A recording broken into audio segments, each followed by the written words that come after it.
Hello, math students and parents and tutors. This is Mr. Stewart, and I'm bringing you the 5.2 quiz. This quiz is all about proportions and proportionality, or checking to see if two ratios form a proportion. So the first thing you need to remember about proportions is when two ratios are proportional, that means that they are set up equal to each other.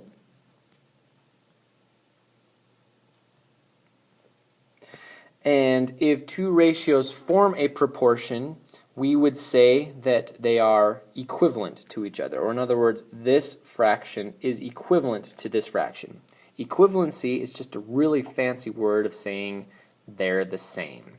So a lot of ratios, rates, unit rates, fractions, all look different, but they are in fact the same quantity. Or in other words, if you had 1/3 of something or 2/6 of something, you would have the same amount of that thing. And so a lot of students struggle with fractions, but anyway, this quiz is going to ask you to use any method you choose to check for proportionality. In my class, we focus on two different methods, but there are actually several methods that you can use. So over here, there are several questions. There are actually 5 within this one question, so we're sort of making you do a lot of math with just one question. But what you're going to do is check to see if this ratio is proportional to 1/3. Then check to see if this ratio is proportional to 1/3. Then check to see if this ratio is proportional to 1/3, etc., etc. If the two ratios form a proportion, you put yes. If the two ratios do not form a proportion, you put no. So now the only question is, how can you tell if two ratios form a proportion? Well, I'll show you the two ways that I typically focus on in my class, and perhaps maybe I'll do a few other ways as well. But let's look at this. So I made up some of my own examples here. So I'm using 1/3 still, and I'm going to compare this to this ratio, and this ratio. So whenever you want to see if two ratios are proportional, you set them up so that they are equal to each other. As of now, I'm going to pretend like I don't actually know if they are equivalent to each other. So what I'm going to do is check to see if they're proportional. How you do this is, well, the first method is, we call it cross multiply. Or some people call it cross product, or some people call it crisscross multiply, or I don't know, whatever you want to call it. It doesn't matter to me. But the point is, it's actually quite simple. Okay? To check to see if these two ratios are proportional, we're going to use the cross product, meaning you take this number on the bottom left corner and multiply it to the top right corner. So we do that. 3 times 4. Okay. So this is just a method to check for proportionality. This doesn't give us the value of 1/3 or 4/12. It's just a way to check. Okay. You also do the same thing to the other side. So it's called cross multiplication, so we make a little cross here, and we take 12 and multiply it to 1. So it's 12 times 1. So now what we do is we check to see what the product is of these two multiplication questions. So 3 times 4 is 12. And 12 times 1 is 12. So here's the rule. If two ratios are proportional, then their cross product will be the same. In other words, when I got the same cross product on both sides, this implies that these two ratios form a proportion. So in this one, I would say yes, this one forms a proportion. And that's kind of a cool way to do it. Right? By the way, if I were to check this example down here, 4 and over 13, I could set this up and check 1/3 compared to 4/13. Do these two ratios form a proportion? I think you should look at this and go, no, it shouldn't, compared to what I got here, because that one is. But you can check using cross multiplication. 4 times 3 equals 12. And 1 times 13 equals 13. So when you do the cross product and you get two answers that are, or two products that are not the same answer, then we would say that these two ratios do not form a proportion. They are not equivalent to each other. So if I had 1/3 of something and 4/13 of something, they would not be the same amount of that something. That's important to understand. I'm going to show you one other way to check for proportionality. I'm going to use this exact same example for 12ths. Two ratios that form a proportion happen to be the same number. They just look different. So I could use the reduced method, which you will find an example of in your 5.2 discussion. I can reduce both fractions to their most simplified form.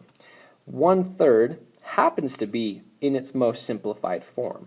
Or in other words, there is no common factor that goes both evenly into 1 and 3 that would reduce this fraction any farther. However, there is a largest common factor that goes both into 4 and 12 that will reduce this. So if I reduce this fraction right here, and it gives me the same value as this, well, guess what? Those fractions happen to be equivalent to each other, which means they form a proportion. So the largest common factor, multiple, that goes both into 4 and 12 evenly is 4. So I could actually divide both the numerator and the denominator by 4. That's going to give me 4 divided by 4 is 1, and 12 divided by 4 is 3. And so I get 1/3. Or in other words, I've reduced this fraction down to something that looks exactly like this one. And again, we get that they're proportional. One more method. If you have a calculator, you could actually, again, set them up equal to each other and find the unit rate by using division. All ratios that form a proportion have the same unit rate. So if you did 1 divided by 3, you would get like 0.33 repeated. Then if you did the long division or used a calculator and did 4 divided by 12, you would also get 0.33 repeated. Or in other words, they get the same exact unit rate, and so therefore they are proportional. So if you were to do that with the example found over here, I know this is now getting really messy, but if you did that example, if you did 4 divided by 13, you would get something like 0.307692, etc., etc., and this is not the same as 0.33 repeated. The last example I want to show you is this, a negative 4/12. Remember, two ratios that form a proportion are equivalent. You need to ask yourself, is a positive ratio and a negative ratio equivalent to each other? Is it possible that a positive value and a negative value can be the same value? I think you should automatically answer that with a no, absolutely not. A negative number is not the same as a positive number, or at least not in this form. So even though it is a 4/12 and that 4 and 12 and 1 and 3 form a proportion, the fact that there's a negative here makes it so that it is not proportional. This is a long one, but basically I've covered everything that you need to know about proportionality for this entire quiz.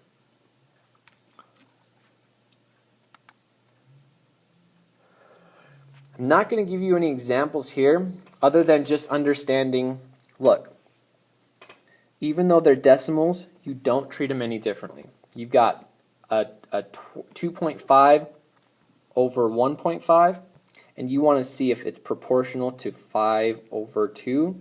You can still just use the cross product, cross multiplication, find the answer here, and just tell me if they come out the same, they form a proportion, and so you put yes. If they come out not the same, if the cross product does not come out the same, they do not form a proportion, so you write no. It is that simple. Again, you could also divide 2.5 divided by 1.5 and 5 divided by 2. If the unit rates come out the same, then they form a proportion. If they do not, then they're not proportional to each other. You could also reduce both of these fractions to their most simplified form, which is a little more tricky when you're working with decimals. So I would stick with the cross product or unit rate method to work with this one.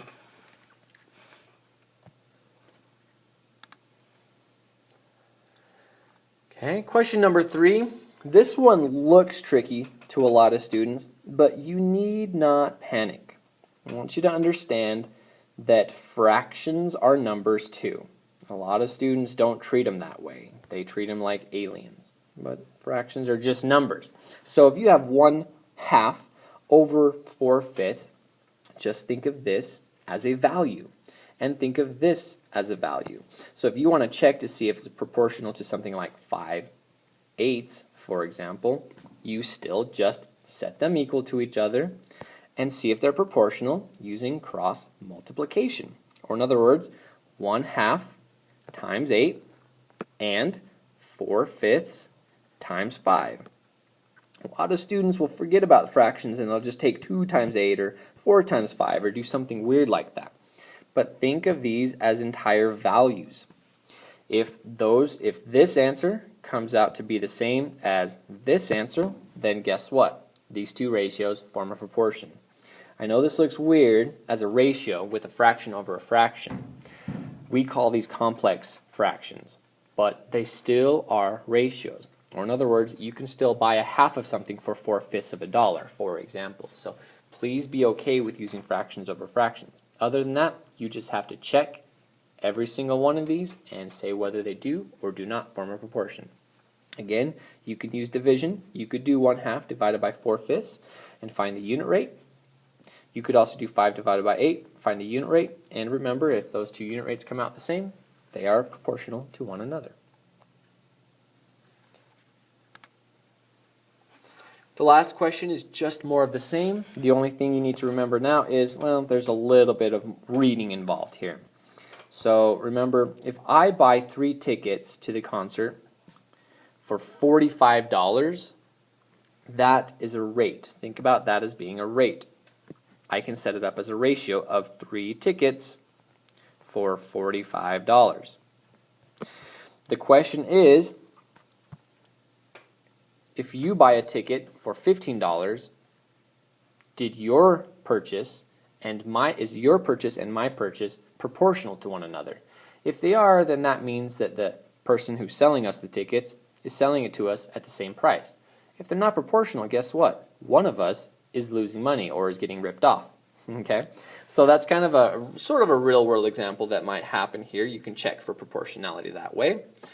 Remember, rates need to be calculated or measured the same way. So if you took this 3 tickets for $45 and compared it to $15 for 1 ticket, there's a problem with that. You cannot compare ratios for proportionality if the units are not lined up. You must always line up the units.